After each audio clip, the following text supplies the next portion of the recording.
Genesis 10 vakina amin'ny anaran'i Jesosy.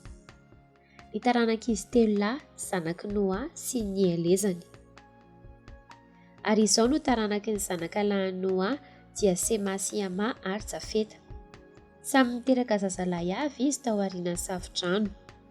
Ny zanakalahin'i Jafeta dia Gomera sy Magoga sy Maday sy Javana sy Tobala sy Maseka ary Tirasa.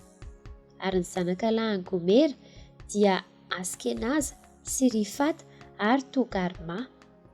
Ary ny zanakalahin'i Javana dia Elisa sy Tarsisy sy ny Kitima sy ny Dodanita.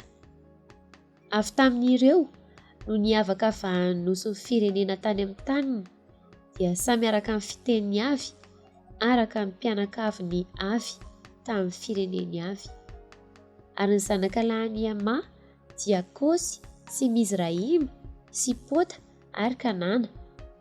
Ary ny zanakalahin'i Kosy dia Seba sy Havila sy Sabta sy Ragama ary Sabteka. Ary ny zanakalahin'i Ragama dia Seba sy Dedana. Ary Kosy niteraka ny Nimroda.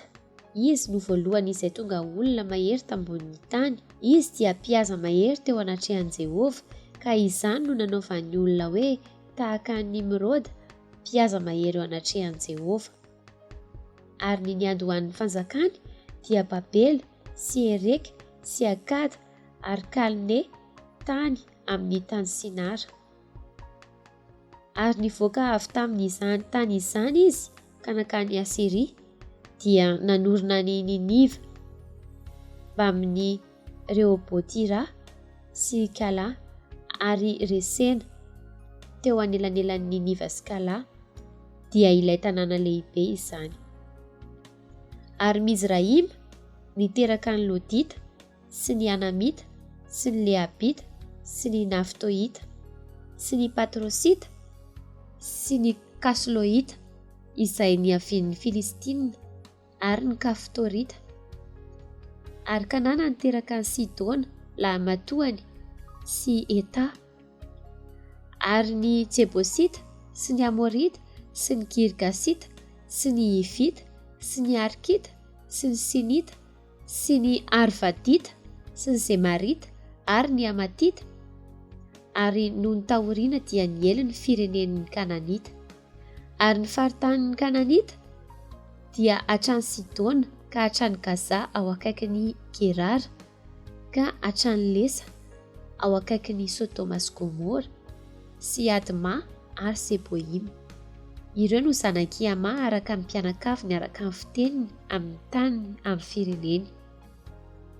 Dia niteraka koa Sema rain'ny zanak-Ebera rehetra, rahalahin'i Jafeta iray zokiny. Ny zanakalahin'i Sema dia Elama sy Asira sy Arpaksada sy Loda ary Arama. Ary ny zanakalahin'i Arama dia Oza sy Ola sy Gatera ary Masy. Ary Arpaksada niteraka ny Sela ary Sela niteraka ny Ebera ary Ebera niteraka Rola.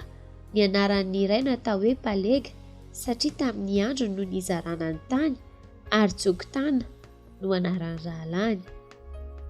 Ary Joktana niteraka ny Almodada sy Salefa sy Azarmaveta sy Jera sy Adorama sy Ozala sy Dikla sy Obala sy Abimaela sy Sheba sy Ofira sy Avila ary Jobaba.